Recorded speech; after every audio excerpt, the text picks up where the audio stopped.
Menggandeng Advisor ID IDX Channel untuk pertama kalinya menyelenggarakan Anugerah Asuransi Indonesia 2026. Pemirsa IDX Channel bersama dengan Advisor ID sukses menyelenggarakan Anugerah Asuransi Indonesia 2026 di Bursa Efek Indonesia. Ajang yang memberikan penghargaan kepada kategori pelaku industri asuransi baik konvensional maupun syariah ini diharapkan memperluas literasi dan inklusi asuransi di tanah air. Menggandeng Advisor ID IDX Channel untuk pertama kalinya menyelenggarakan Anugerah Asuransi Indonesia 2026. Ajang ini diharapkan memperluas literasi dan inklusi asuransi di tanah air sekaligus memperbaiki tingkat penetrasi pasar yang selama ini masih tertinggal dibandingkan negara-negara tetangga. Dengan penghargaan ini diharapkan mampu meningkatkan peran perusahaan asuransi untuk semakin transparan dan kredibel di tengah lemahnya kepercayaan masyarakat akan asuransi. CEO Advisor ID Praska Putrantio menyebutkan saat ini industri asuransi dituntut untuk memperkuat fundamental di tengah ketidakpastian ekonomi global dan volatilitas pasar yang membayangi semester 2 tahun ini. Untuk itu diperlukan langkah cermat menjaga dinamika pasar dengan mengutamakan efisiensi biaya operasional dan menjaga rasio kecukupan modal. Adapun sejumlah aspek penilaian menjadi kunci dalam pemberian anugerah ini, mulai dari aspek hasil investasi, solvabilitas, kecukupan premi, likuiditas hingga profitabilitas. Negeri ini tentu saja membutuhkan kelima hal tersebut, khususnya dalam hal kemampuan pembayaran klaim, ya kan, solvabilitas dan juga pengembangan aset investasinya melalui imbal hasil investasi.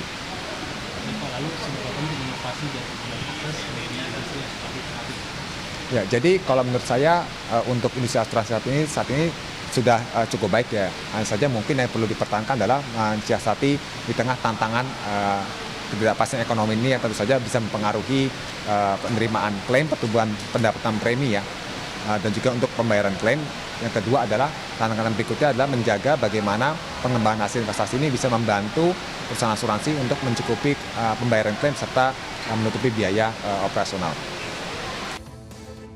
Anugerah Asuransi Indonesia 2026 diberikan kepada sejumlah kategori pelaku industri asuransi baik konvensional maupun syariah, termasuk jenis asuransi umum, asuransi jiwa, reasuransi hingga asuransi BUMN yang terus mendorong inovasi, meningkatkan kualitas layanan, serta berkontribusi bagi kemajuan sektor asuransi Indonesia.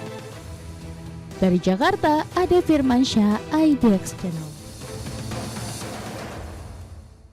Kita awali dengan informasi pertama. Pemirsa, pemerintah memastikan program Koperasi Desa Kelurahan Merah Putih turut berdampak pada perputaran ekonomi desa. Melalui program Koperasi Desa Kelurahan Merah Putih, uang hasil bumi dari aktivitas perdesaan dipastikan akan menetap dan memperkuat ekonomi regional secara mandiri. Pemerintah memastikan program Koperasi Desa Kelurahan Merah Putih turut berdampak pada perputaran ekonomi desa.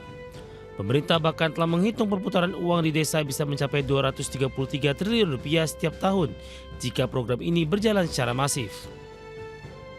Menurut Presiden Prabowo Subianto, masifnya likuiditas di tingkat desa ini juga akan berdampak berantai pada produktivitas para pekerja sektor pertanian, peternakan hingga kelautan. Prabowo menegaskan melalui program Koperasi Desa Kelurahan Merah Putih, uang hasil bumi dari aktivitas perdesaan dipastikan akan menetap dan memperkuat ekonomi regional secara mandiri. Kita proyeksikan KDKMP bisa meningkatkan kesejahteraan rakyat sebesar 223 triliun tiap tahun akan beredar di desa-desa. Tidak keluar, akan beredar di desa-desa. Nanti akan ada pendapatan produsen yang juga meningkat sebesar 202 triliun di petani, peternak, dan nelayan.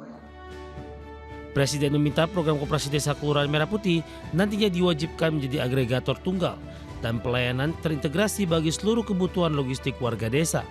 Seluruh sistem distribusi pupuk bersubsidi, tabung gas hingga bahan pangan pokok wajib dialirkan dan dikelola langsung oleh ekosistem Koperasi Desa. Jakarta, Tim Liputan ADX Channel.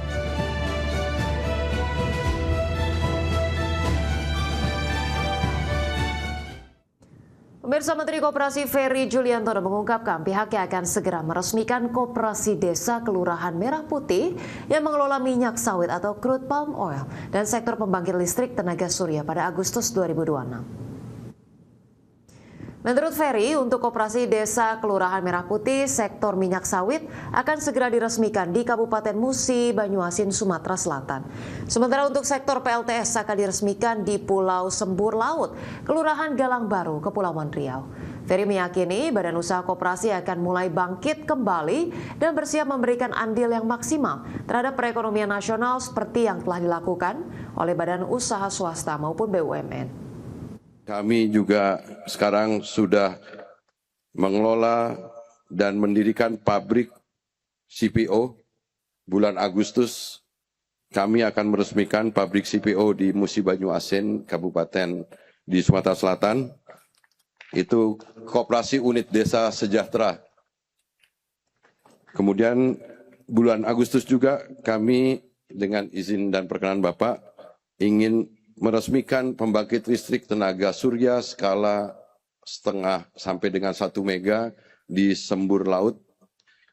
Pemirsa, terima kasih Anda masih bersama kami. Kita ke informasi terkait dengan Kementerian Perdagangan yang membidik peluang ekspor telur ayam ras ke Singapura sebagai upaya untuk memperluas akses pasar sekaligus membantu menyerap produksi dalam negeri di tengah tekanan harga di tingkat peternak. Meski demikian, peluang tersebut bergantung pada kesiapan pelaku usaha dalam memenuhi standar yang ditetapkan negara tujuan. Kementerian Perdagangan membidik peluang ekspor telur ayam ras ke Singapura sebagai upaya memperluas akses pasar sekaligus membantu menyerap produksi dalam negeri di tengah tekanan harga di tingkat peternak. Direktur Bina Pasar Dalam Negeri Kementerian Perdagangan Nawandaru Dwi Putra mengatakan pihaknya telah menjajaki potensi ekspor telur ayam ras ke sejumlah negara ASEAN seperti Vietnam, Filipina, Thailand, Malaysia, dan Singapura. Dari sejumlah negara tersebut, peluang ekspor ke Singapura mulai terbuka. Namun Nawandaru mengungkapkan peluang tersebut bergantung pada kesiapan pelaku usaha dalam memenuhi standar yang ditetapkan negara tujuan. Terkait dengan potensi pemasaran melalui ekspor untuk komoditas telur ayam ras ke beberapa negara di ASEAN, yaitu di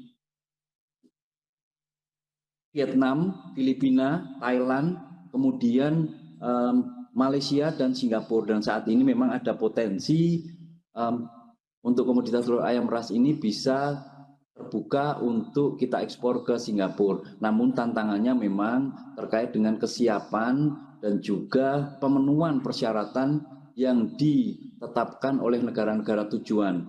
Untuk itu, para peternak harus didampingi agar mampu memenuhi persyaratan ekspor yang ditetapkan negara tujuan. Selain mendorong ekspor, Kemendak juga berupaya memperbaiki distribusi telur ayam ras di dalam negeri. Dalam hal ini, Kemendak tengah menjembatani kerjasama antara daerah serta produksi agar dapat memperluas akses pemasaran bagi peternak mandiri sekaligus membantu mengurangi tekanan harga di tingkat produsen yang saat ini masih berada di bawah harga acuan. Jakarta, Tim Liputan, ADX Channel.